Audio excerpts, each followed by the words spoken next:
want to promote your business? Do you want to talk about your nonprofit organization? Do you want to talk about your culture?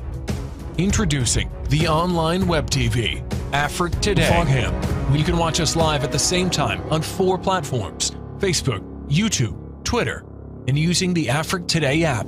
Download our app today for Android or Apple. Promote your business today. For more information, go to www.afriquetoday.com.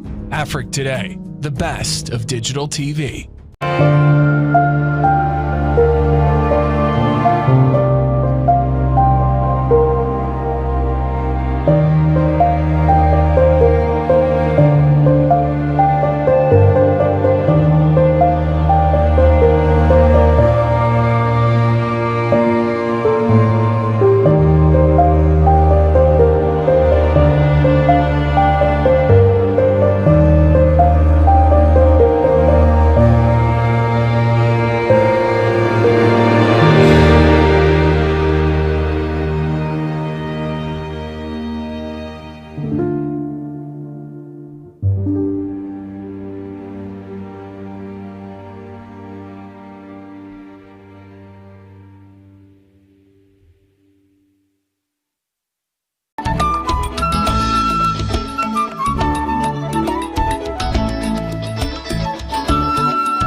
Ladies and gentlemen, good day and welcome to a new edition of your talk show. And today we're going to be talking on something very, very exciting and important, and it's going to be on depression. And I have with me today very two important personalities, and they have a huge educational and experience in terms of our subject matter. And I will go ahead to introduce them. But before then, I'm Crespo Mbecho, and I'm a physician scientist right away from Tokyo. Anyways, I have with me today Constance, and she has a very huge biography. She is a psychiatrist doctor right from the USA. So she has done a lot of work, which I'll go right away to present you here and to let you know who exactly you will be listening to. Sometimes it's very hard to get to present people who have done a lot of work in terms of psychiatry and in terms of health as a whole. So she's a psychiatry doctor, and she's in Wellspring Health in New York and Pennsylvania, and she is focusing on addiction and on research. So she's board certified with the American Board of Psychiatrists and Neurology. So she's in Case Western University, and she worked there as a medical doctor. And of course, she's been doing this since 2010 and 2012 till 2012. So I will give her the floor to say a word of hello to the audience. Hi, Dr. Constance. Hi, Edgar. Thank you.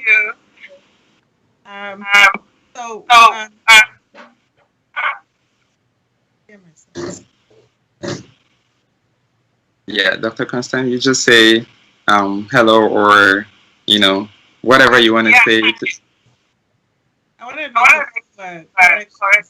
Yeah, There's sure. a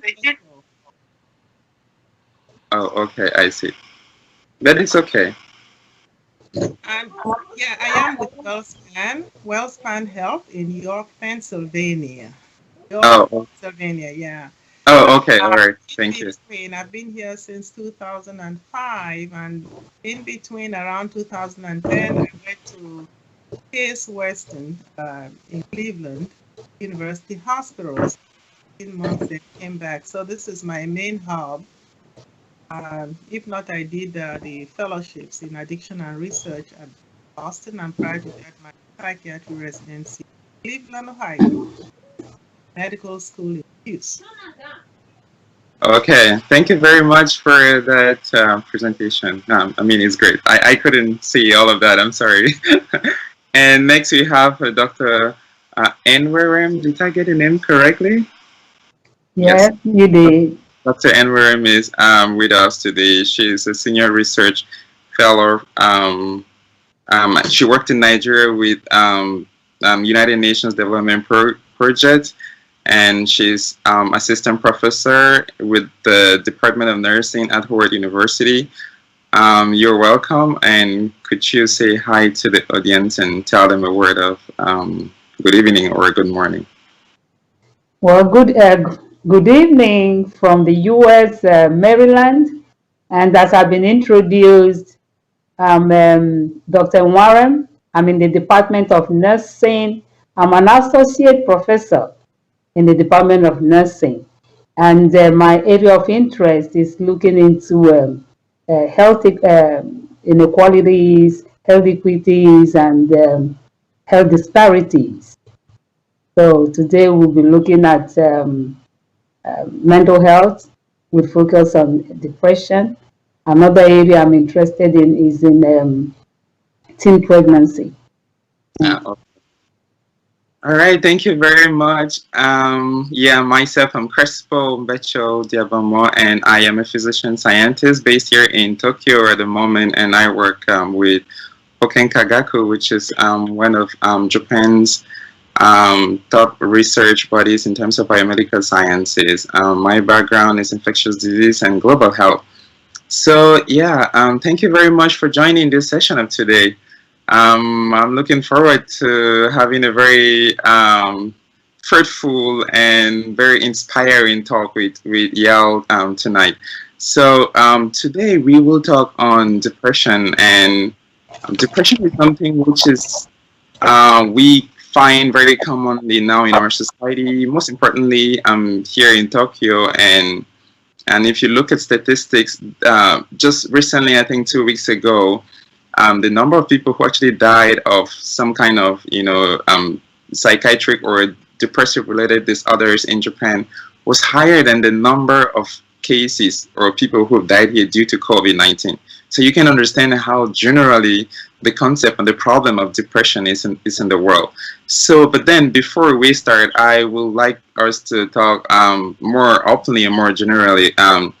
Many people use depression in their everyday conversation, even, grannies and grandpas in, suburbs of Africa and some very remote areas in the world.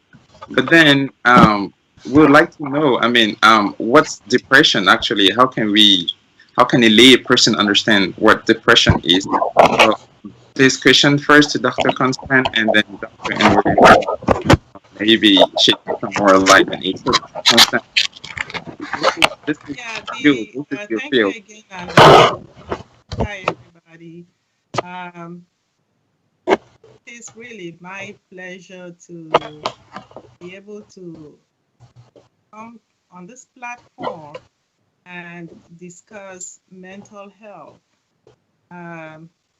Trained in Cameroon like I was, I don't know if up till now, maybe recently they started having mental health, psychiatry residents, not say what I don't know, but at least until even while I practiced there, we did not have mental health residences. So the psychiatric areas that we are comfortable with are usually when the situation is unmanageable, usually the psychotic disorders, where people see things, they hear things, they really have what you'll call poor contact with reality. And sometimes you see them on the streets doing their thing. And to an extent, we've learned to live with our people who are severely impaired. But looking at it, that's one of the extreme cases of mental illness. So even when I went into psychiatry in training, that was the psychiatry I knew. In between, however, the state of health, that mental health is extremely important because there are lots of, we're taken aback by what people can do or they do when they don't feel happy. So depression, sadness, they kind of go hand in hand. And in the science, in my specialty, we have um, a checklist of screening for depression.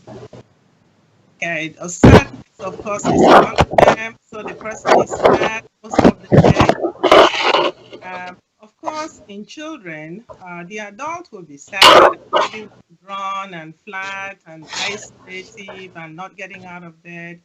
But in children, generally, the presentation may be what we call atypical because uh, it does not mean that the sad child does not play. They may play, but they may act out in other ways. You know, they may be more irritable, they may be more angry. Unlike the adult who may not even eat, there are cases where people maybe eat a lot, so they don't really care for a couple of things. So the sleep is important. You may not be sleeping at all, or you may be sleeping at night too. They may not be doing that as much. So you call it like the interest. The word is called anhedonia. So you call what you refer to as worsening anhedonia. So slowly they withdraw. They become withdrawn. They're not interested in things they like to do. So maybe the child who is not going out with the friends anymore, is not playing at the games, it's just totally withdrawn. You want to pay attention to that. But in adults, that's very classic. So they have the things that they like to do. Maybe they like fishing. They just don't do that. All right. Okay. Thank Sometimes, I'm sorry. Yeah.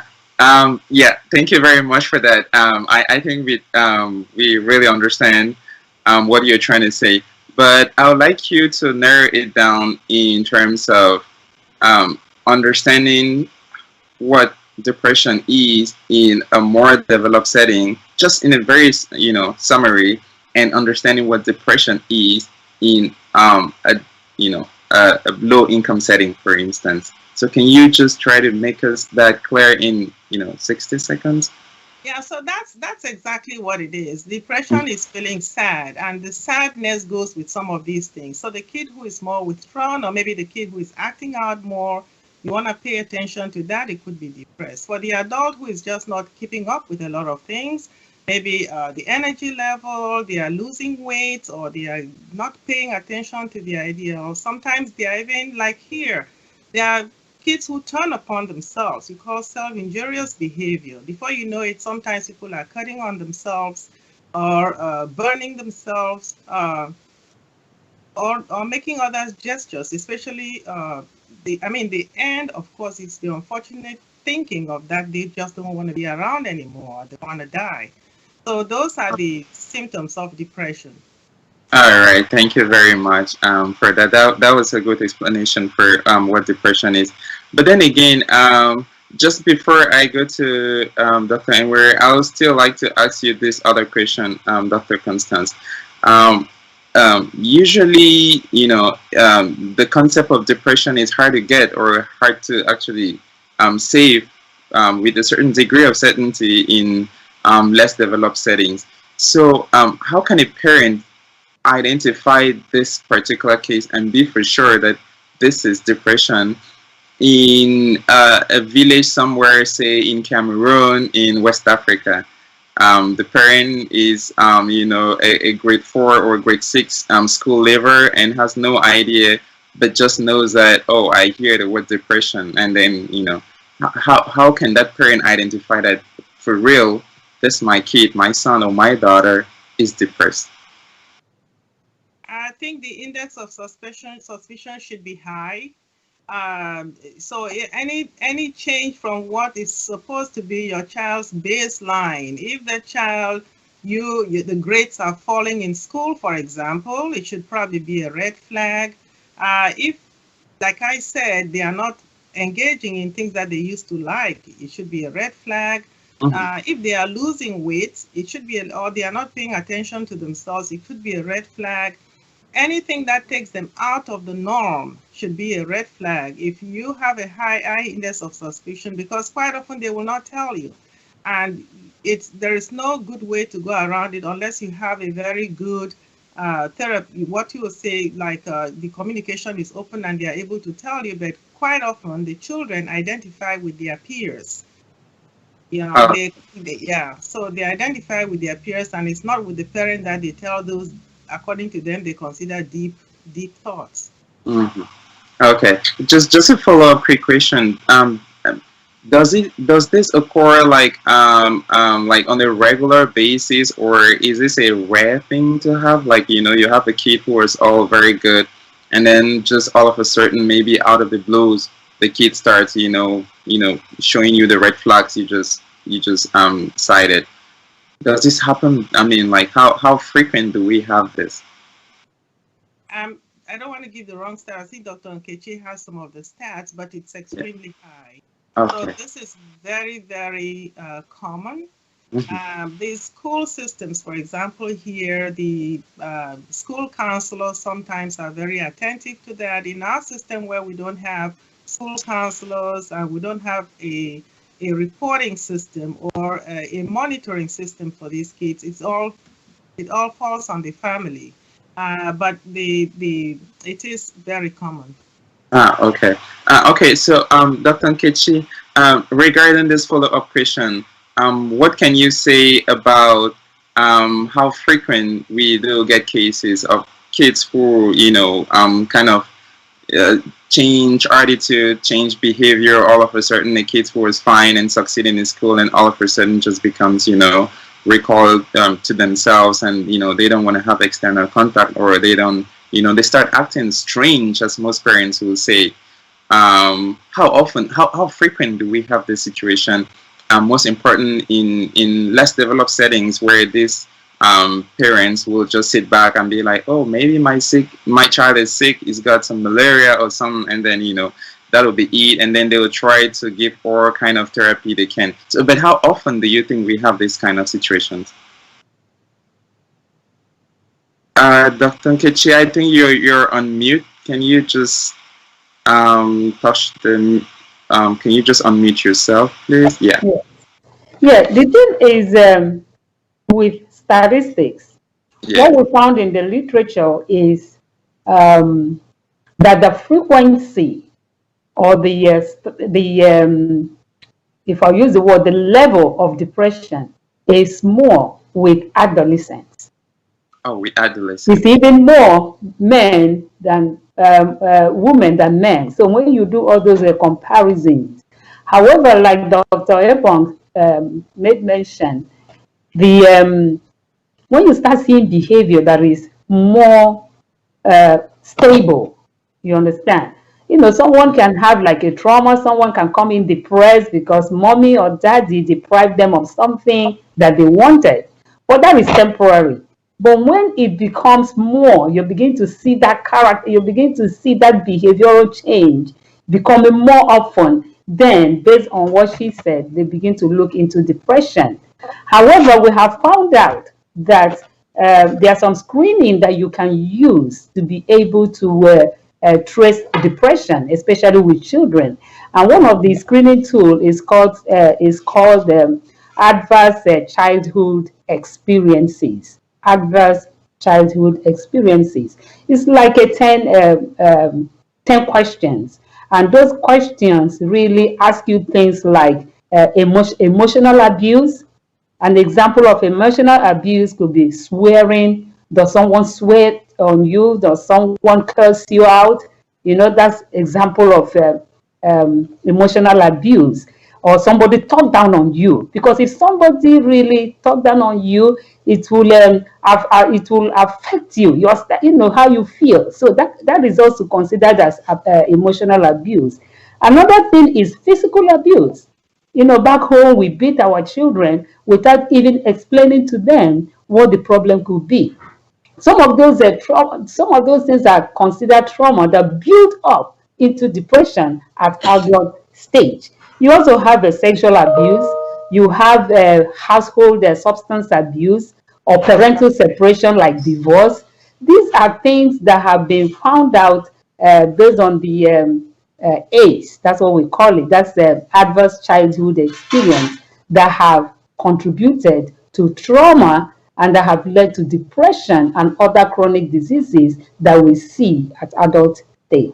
All right, thank you very much. So, still with you, Dr. Nkechi, do you think that kids who are raised by their parents or kids who are raised by, say, guardians or third parties, which of them turn to, express this signs and symptoms of depression more, or it's the distribution, or is epidemiology just constant for kids, for the adolescents? Sorry.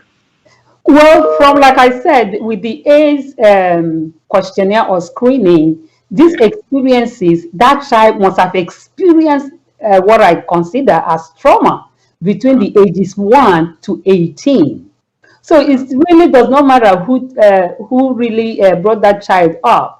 It depends on the experience, how the experience that that child or the trauma the child experienced under that parental care.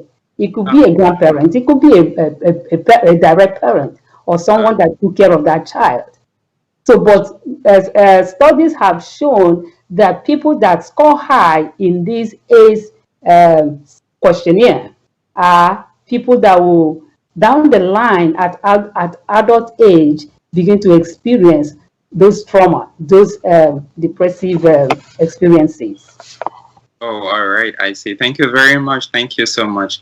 I will come back to Dr. Constance Ebong.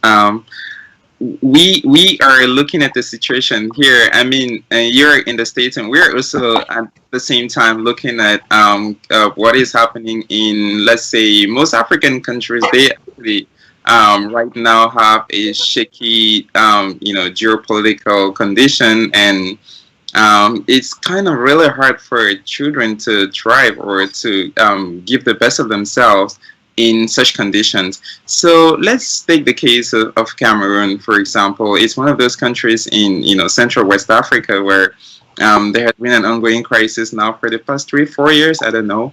And most kids have been displaced. There is no school. From what we see on the media, most of the times, the guys who are separating or whatever goes on, they are targeting schools. Now, looking at kids in this situation, do you think that this opens a window for depressive disorders in these kids? Could this be like a trigger? Could this be like, a course to push children into a pathway of being depressed? Maybe not now, maybe in a couple of years later. What do you think? Of course, there is a genetic, burden of depressive disorders. So there are genetic studies family studies that show that there is an inheritability. But it's not up to 100. You might have about 30, thereabouts. And of course, you also have psychosocial factors like we're talking about. Trauma. I think it's just huge, the impact that this leaves. Not just individual, just like Dr. Nkechi said. You have forms of abuse, the emotional, physical, sexual, that imprint on these children or that leave them, just like you have the military with residual traumatic experiences. So they might actually develop what we call the post-traumatic stress disorder. It's the PTSD. And from that childhood, sometimes this actually may be a factor into the behaviors that they have. So of course they will present as feeling depressed, but at the same time they will also be having these re-experiencing these in the form of nightmares and flashbacks hyperarousal. So you have other symptom checklists that will point towards what we call the post-traumatic disorder. Oh, absolutely. I mean, children have to be protected. Of course, there is resilience. So it's not everybody who will develop this, but it's actually, it gives room for a lot of that. Oh, all right. Thank you so much. Yeah, because this is a very disturbing situation actually we have right now in Central West Africa, where these kids for some years now haven't been to school, and looking at the situation, we wonder if they will become troubled or depressed or having learning difficulties. In terms of studying, do you think this is actually going to affect them if after, let's say, for example, a kid who is dropped out of school and then, has been in the streets for, I don't know, 3, 4 years, and then later gets back to school, even if they don't fall depressed,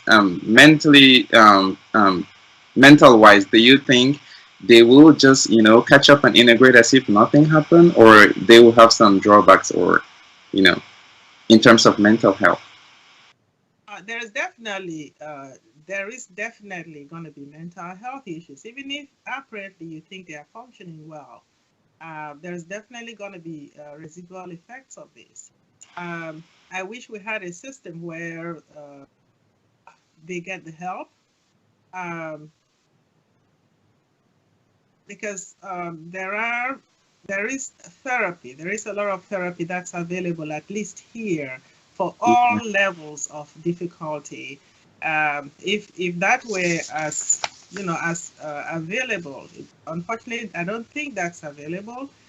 So again, that's why we are having this, so that the families that are take care of these children pay attention to that, and to the best of their ability, try to attend to these needs and try to get them the help they can if the help is available. Yeah, all right. Thank you very much. Just to say that, of course, we have a huge audience, and I can see they will be sending us questions. As I can see here, in the chat box, there are questions coming in from the audience, but we will take the questions later. Anyway, I'll go back to Dr. Nkechi and ask her take on this. Children who are in, let's say, in a conflict, country or situation, or let's say immigrants who are not well or very privileged to have certain to have a certain degree of luxury, to access a certain degree of medical care, with all this environment which has a very huge impact on them. Dr. Nkechi, what do you see as a researcher? What can you say regarding the outcome, or how these kids turn to be in the next few years due to the ongoing situation or situations they've had within the past 3 or 4 years? Oh, I think you're on mute. You can unmute when you come live. Yeah. Yes. What I can say about this is, all these are things we consider as trauma, especially if these are things that happen between ages 1 to 18. Because we know our kids, they are already used to exercising, interacting with friends and families, making sure that they are well connected. And if we begin, because trauma can be anything. Yeah, that's right. Trauma can be bereavement. That's true.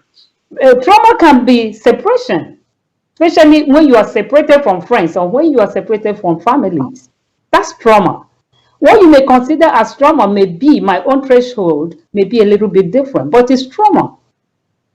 When people die, or like I use the example of emotional trauma. Emotional trauma can be if someone swears. Some people may not take it, some people may take it lightly, some people may, have that inside them, bottle it up. It can be physical abuse. Slapping someone can get them depressed. They begin to wonder, why was I beaten? If you don't explain to a child or correct them at that point. We know about corporal punishment, we know we beat them, but you have to tell a child why they are beating, or else they begin to see love is missing. I don't want a child, when they go out and they begin to look at others, they feel others are treated better than them. They will internalize that, and that can lead to trauma. And trauma, like we said, it does not matter at what level. If it occurs between 1 and 18 years, we begin to see it can come in as depression. And a lot of chronic illnesses have also been associated with childhood experiences, adverse experiences. So Okay. with this COVID-19, kids that will be wondering, because I see that, there are certain things that we see even on media, where you see a child getting frustrated. Why am I always indoors? Why can't I do this? Why can't I do this? Things like that. They are analyzing that, and that can show up down the age. But we know, as scientists, till we know and study the impact of COVID-19, we cannot confidently say that it can do this or can do that. But we know it's a big risk factor. It's All already right. a risk. Okay. So just quick question. How long can it take for a certain exposure factor for a certain problem to cause a child to be depressed? And for how long can we get to identify that depression and say with a certain degree of certainty, that this exposure that at a certain time a child had is causing this depression that we are actually observing now. So that duration, maybe I'm going to direct this question to Dr. Constant. For how long can an exposure lead to depression? How long is that time? Is that window? Okay, so it's the other way around. What is depression? So depression, like according to the American, what we use, the DSM, the Diagnostic and Statistical Manual, which we use here, it's a window. So if someone bounces back, you like Dr. Nkechi said, something happened and they bounce back and they are up and running, that could just be an adjustment disorder. Okay, it could be with depressed features. So somebody is very angry, or they get into something, or there's a breakup in relationships, or they lose a job and they're angry and they do something. Those are adjustment disorders. And there is a timeline with the diagnosis of psychopathologists here. There is a timeline. If it persists for about 2 weeks, where you have more depressed days than others, and they are not eating, they are not sleeping, they are withdrawn, they are losing weight, not having, okay, then you say there is a major depression. But you have all levels of depressive manifestations in that. You could have what's called like persistent depressive mood, which is used to be dysthymia. It could be a lower threshold, but it also goes on for a much longer time, for years. So there's really no measure of the impact. In fact, if you go, there is a scale which is more like the stressor scales, and those stressor scales will give you the psychosocial stresses that are associated with that depression. So if the child comes in because they took a bunch of pills, they wanted to kill themselves because there was a breakup in a relationship, you will know that this stressor scale is high this stressor is high on that stressor scale. So the highest, of course, on the stressor scales is usually death. So like if a child loss is extremely stressful, so that's extremely high. It could be over 90th percentile. But then you have even job loss, which is very high. You have fallout. Sometimes for young people, it's not much. You could just have a friendship that breaks up, and then it's pretty huge. And it goes on and on. So the other way around is important. How long are they in this funk? How long has it been changing?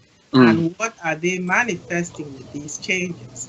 That's where you know whether you're diagnosing a depression, or is it a post-traumatic issue, or is it an anxiety? It's usually the timelines. Oh, all right. Thank you so much for that. And yes, Can I add something on that too? yeah. Go right ahead, Yeah, please. what I want to add on the duration, I will look at it as the risk factor. For example, we know that smoking or secondhand smoke can cause cancer, but there is no amount of or the exposure that you have to have smoked to be able to experience lung cancer. But we know that lifestyle, you have to be careful because someone may be exposed to stress for one day. Another one, it can take years. And then they are able to come back. So I think it's a little bit difficult to say how much stress or exposure of a certain stress or trauma that can lead to depression or a chronic disease. Okay, so if I get you well, y'all trying to say that it's just on a case by case basis because some people can get to tolerate depression to a certain degree, while others just can't take up to a certain degree. They would, they would give up. Is that the case, Dr. Constance? No, if I do an assessment to Yes. diagnose depression, I need to know how long these symptoms have lasted. Mhm. I could ask what is stressing you out, for example, and you can say, okay, I failed my exams, or my parents were separated, or something like that. But now, how long have you been in this funk? How long have you been so sad? For how long have you been losing weight? How long have you not been sleeping well? How long have you not been doing this? And so you have timelines for that. If that goes on, depressed mood more time, more hours than not, or more days than not, in the past 2 weeks, it falls under major depressive disorder. You need 2 weeks for that. If within a month of this trauma, like you got into a car accident and you felt very frightened and you don't want to drive again, and that results maybe within a month, that's acute stress disorder, for example. But if you never want to drive anymore for life, then you can see where the post-traumatic stress disorder comes. So it has to do with timelines, timelines. So that timeline is there, and then you have the bullet points. What are the things you're looking? All right. Oh, thank you very much for making that crystal clear.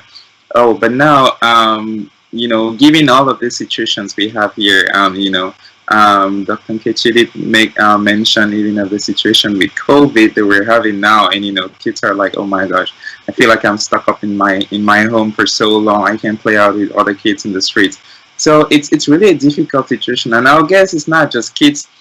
But then with all of this, like, apparently everyone getting depressed, that's in quotes, how can we manage this situation? Like, is every family, everyone that feels, a pinch of like, oh, I feel like I'm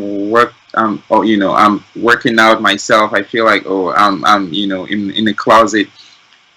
How do all of these people have to see to see you, Dr. Eblon, for consult, or do they have to see some form of therapies? How can this be managed? Actually, that's what I'm trying to know here.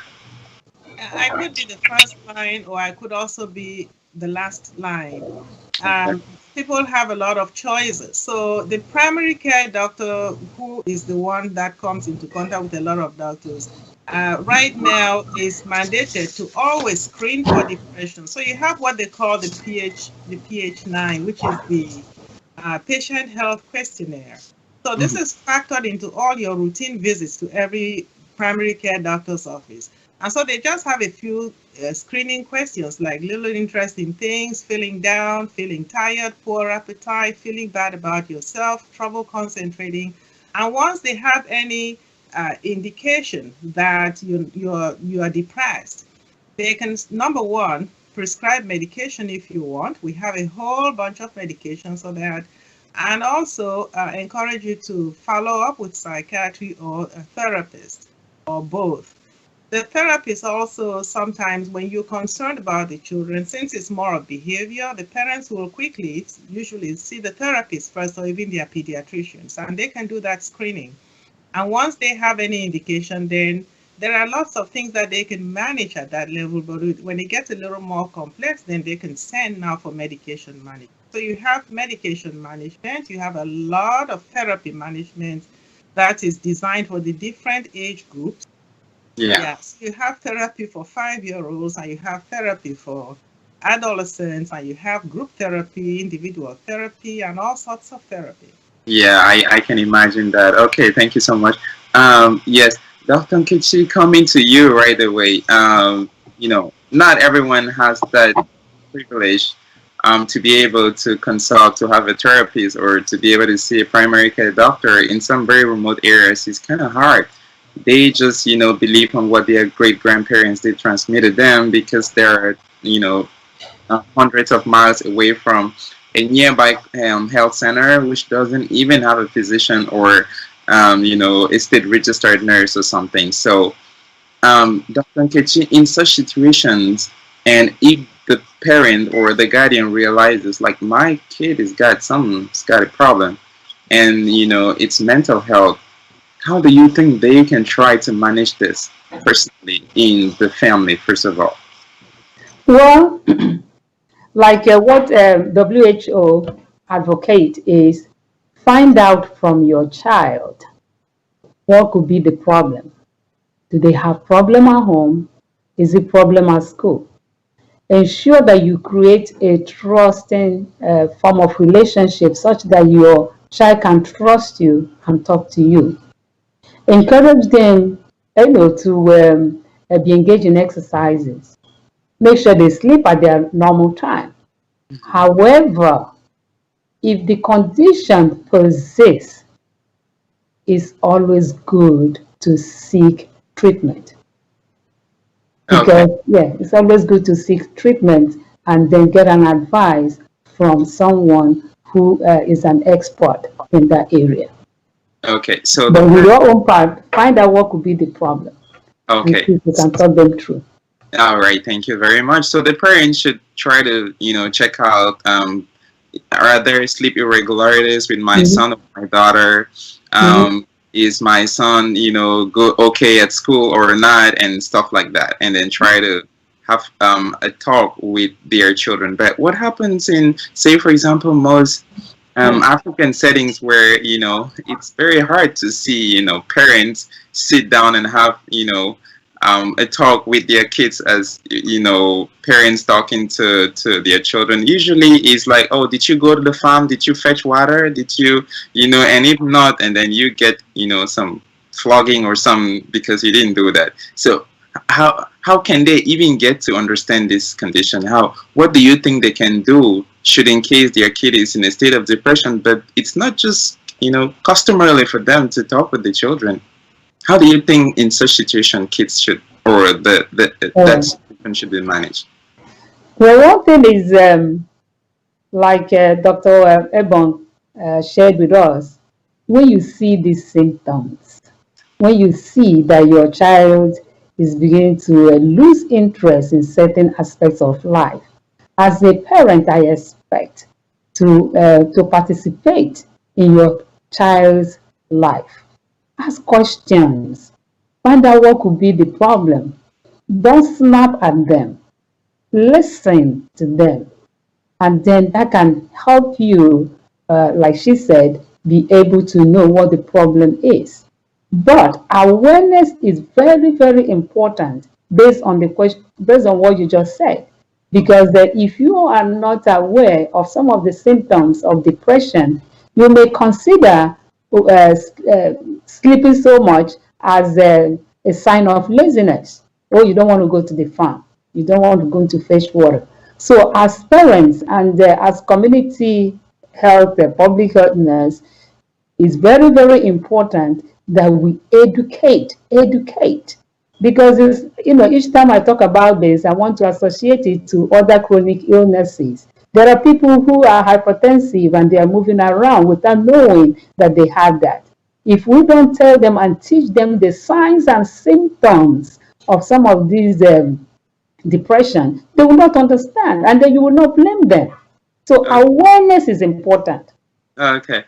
We are getting a question here from the audience, and it says that many people in Africa and in many communities turn to have a lot of beliefs and religious practices, and they're wondering, does this have any effect or impact on depression as a whole? So first, Dr. Constance, please, what's your take on this?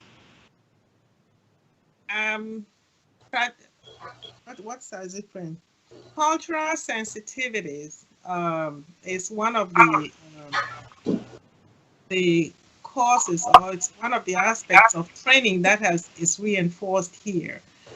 Even in psychiatry, you have cultural practices that should be taken into account when you meet with the different ethnicities. So you might have, like, there's the famous one is something like attaque de nervios, which is what you'll say 15 minutes of fame of craziness a day, which is pretty rampant in the Hispanic community. And this, by extension, even into our communities. The thing is, now that, like Dr. Nkechi said, we are creating this awareness. It's important that people understand, and they start looking out for these signs. We cannot remain I don't want to say we cannot remain blinded to the fact that depression exists. Even going to the soothsayers and so on, it could be an emotional problem, and it's because sometimes they don't have anywhere else to go. If it's a science that you can develop, why not? It doesn't mean that traditional practices are not good. There are, in QC, Professor Lantum, this was his area, so you have people who try to develop it. I think I've seen even, I think Professor Mbacham now. I've followed some of their discussions. So there is something into the culture of a people, and it's important that you study. You just have to study to use it well. All right. Okay, I see. Thank you. Oh, we have another question still from the audience, and it's on superstition. This will go to Dr. Nkechi. A lot of people turn to believe, native doctors or family members have an impact on the lives of their kids. Generally, they would say, "Oh, my son used to be well. All of a sudden, my sister did visit me, and then my child has started, going nuts, and this state of conflict in the family." Does this happen? First of all, is this real, and how often, if it's real, occur? Mostly in West African settings, we do hear of stories like this. So, what do you have to say on this? What I have to say is, when we're looking at depression, I'm just coming back to that definition, because it's very, very difficult to say or pinpoint that only one thing is responsible for depression. Depression can be social, it can be biological, it can be psychological. And a lot of barriers, there are a lot of things that have stopped people from going to see the medical expert. It could be we don't have enough. We don't have enough psychiatrists. We don't even have hospitals. But back in Africa, traditional people, especially low income and medium income, they believe in spirits. They believe somebody, or there is a curse somewhere that is responsible for that depression. Because there are certain symptoms that they also exhibit depending on the level of the psychotic illness. And they feel that somebody has caused them, there is a spirit. And then when we look at our body, depending on your spiritual belief, we believe that we are a body, mind, and spirit. Body, mind, and spirit. We treat our body, we make sure that we eat good food. So when it comes to spirit, that's why they go into religion. And then you begin to use religion to find solace. And they are like, I think there's one of the NGOs, Strong Minds. They're using interpersonal therapy to address depression, where you have group of people all exchanging their experiences and talking it out through. So that's why they believe There's a spirit behind it. And you know, in Africa, everything, somebody must have cursed you. There's somebody that must be responsible for that. So they try to use different avenues in treatment. And coming back to religion, research has shown that religion has helped in depression. There are some articles that have shown that religion has helped. Why? There are so many promises in everybody's religion that gives you solace to your spirit, that tells you that your God is there with you, that God promises you this, you know, because like we said, bereavement, trauma, bereavement is one of those. If somebody dwelt on their loss for a long time, but when you give them hope, it may help to treat. Okay. Oh, I see. Thank you very much for that clarity. And so the you guys, I mean, I think you shouldn't get offended by this question. Is from another listener who is asking, do you guys mean native doctors or people who, you know, practice, let's say, traditional medicine? Do you mean they cannot appropriately manage a case of depression? So do you guys, I mean, I know you're a scientist, that's why I said I don't, but we have to make this listener understand what the situation is. So let me take that. Doctor, yes. Yeah, let me take that. You know why? Because I've done a lot of work on traditional medicine. So it all depends on what you're looking at, because in traditional medicine, you have the pharmacological aspect and the non-pharmacological aspect.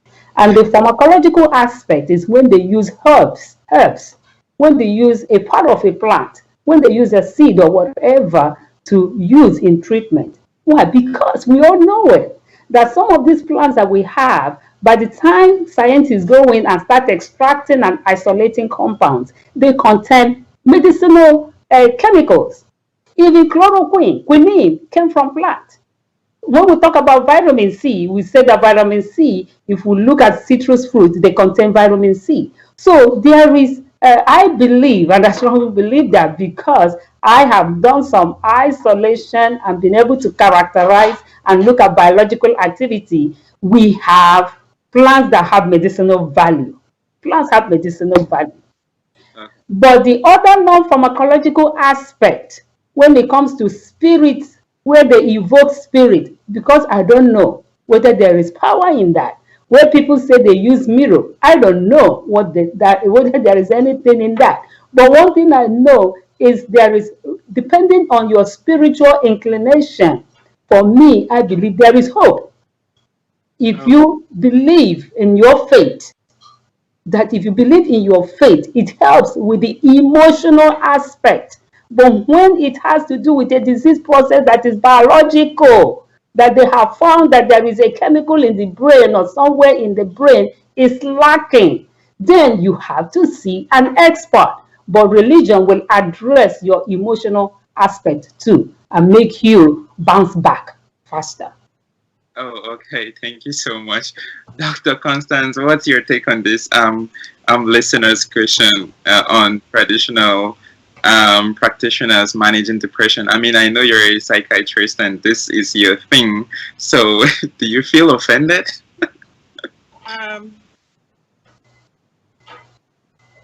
I don't know that I can feel offended when I'm actually from that culture.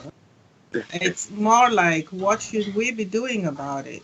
Okay, medicinal plants, for example, are we really pushing to do better with our medicinal plants? Oh, there used to be like a plantecam. I don't know what the situation is right now. Medicinal plants do exist. I mean, even St. John's wort that we use for depression is a plant. You have the ginkgo bilobas and all that. So we have plants. They are not FDA approved, but in some countries like Germany, they do actually prescribe St. John's wort for depression. The only thing is they have to tell what they are taking when they come to the hospital, so that don't set up yourself up for surprises. Because sometimes some of these, like the bilobas, the patient may be bleeding and you don't know why. You can't do the INH correctly. Yeah, right. Yeah, because it's hard to do that. You know, the like you monitor for coumadin every day, and it's hard to get the INH correctly, and you don't know why. It's just because they are taking some of these medicine, supplements, and you're not aware of them, and they do interfere with the coagulation process. So Okay, so this, yeah, yeah, okay, thank you very much. And this last question, what's your take? It's like a wrap up question.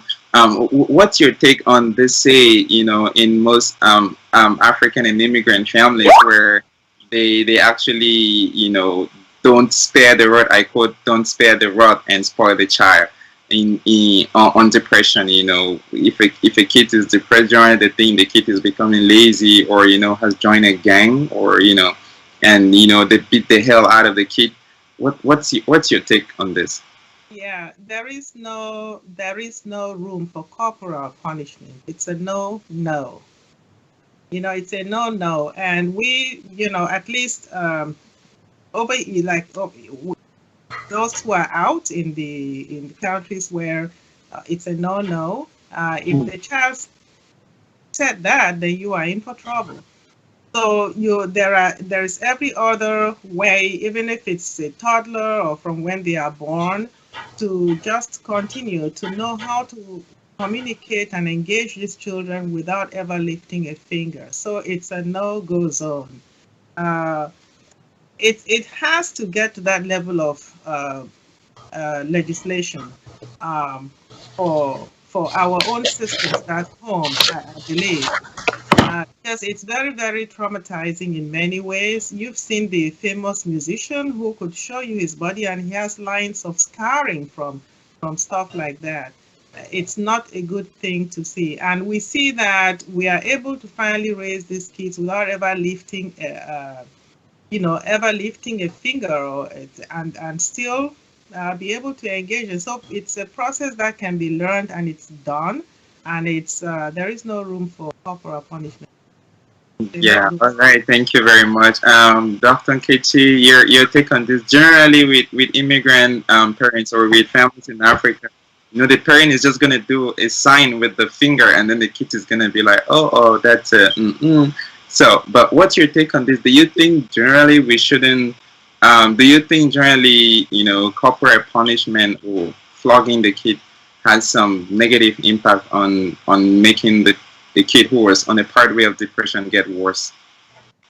If you remember, when we looked at the adverse childhood experiences, one of the questions or some of the questions that are considered is the abuse. And that abuse includes slapping, beating, hitting, throwing things on the child, physical abuse, emotional abuse. I still strongly believe that if you want to correct a child, you have to say why you are correcting. But there are people who just keep hitting and you don't correct. Correct, tell a child why you are cautioning them. Tell them why I'm doing this is because of this. Why I'm doing that is because of that. And then you have to understand the culture that you live in. Here in the culture that we live here in the US is a no, no, no.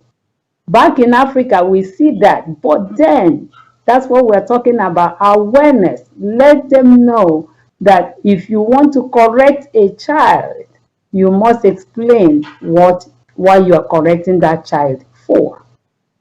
Okay.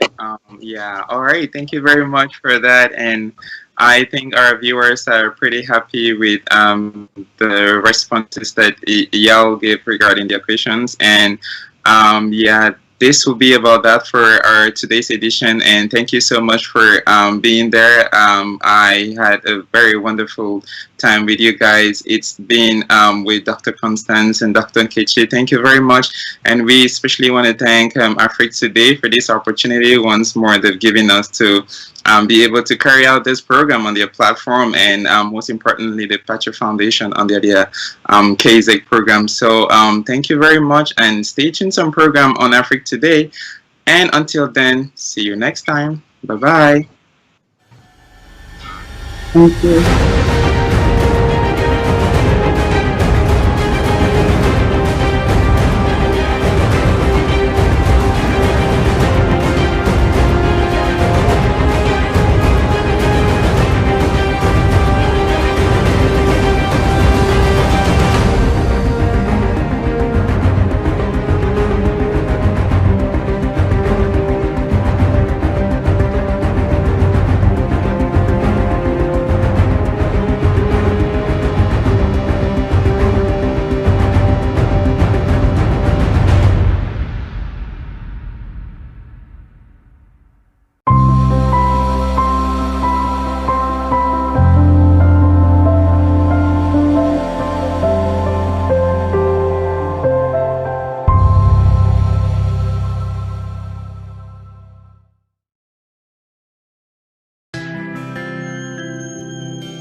Jamais, jamais, nous disons stop à la vente de nos terres. Jamais, jamais, ne cédons pas au chantage et belles paroles. L'héritage que nos ancêtres nous ont légué, c'est pas l'argent, les voitures et maisons. Pour assurer la survie de nos familles, c'est la forêt et la terre. Missy est bon, elle est baillon c'est ma eie. Missy bonne ni te heni, elle est baillon c'est ma eie. Et ma kobasia na ton mambo manyoko. Na be café na biko konone, umo somo sangue ulia. Toyanaka, obonongo, yo sumise, irundanga, abonisa, sakondane. Non à la vente des terres, non à la vente des terres, non à la vente des terres, non à la vente des terres, Ah, beneni, bekime, ouanu tonelena. Mokatu moti, nisunu ni fola, abanisa. Tuyana kobunanga tubunanga salaba. Tuba munu moti, batakaka obusi. Élevons nos voix, chantons sur tous les toits, pour que demain soit plus clair.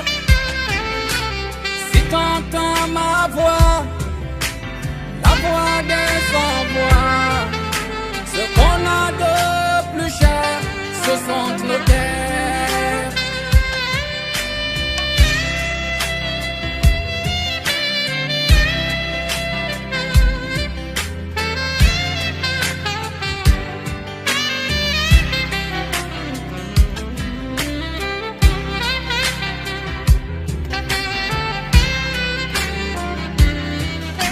Ce qu'on a de plus cher, ce sont nos terres.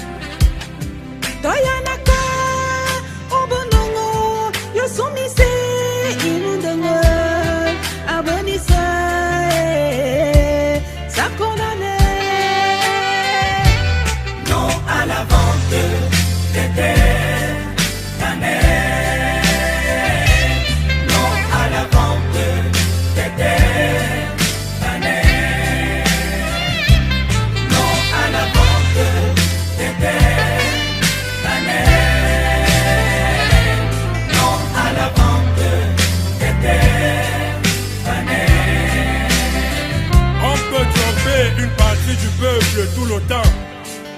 au peuple une partie du temps, mais on ne peut tromper tout le peuple tout le temps.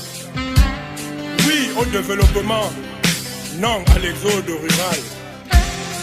Diaspora Banen, chef traditionnel élite, fils et filles, que chacun apporte sa pierre à l'édifice. Mouna ni Mouna Monté. Non à la vente des terres banais.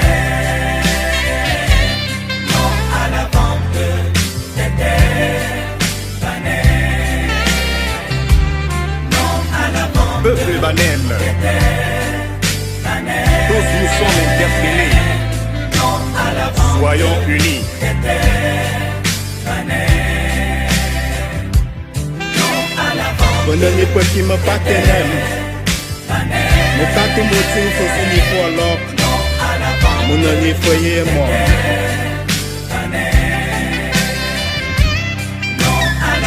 Nous remercions le collectif des artistes Banen et son président, Monsieur Ekombile Vincent Olivier, pour sa lutte acharnée pour le réveil de la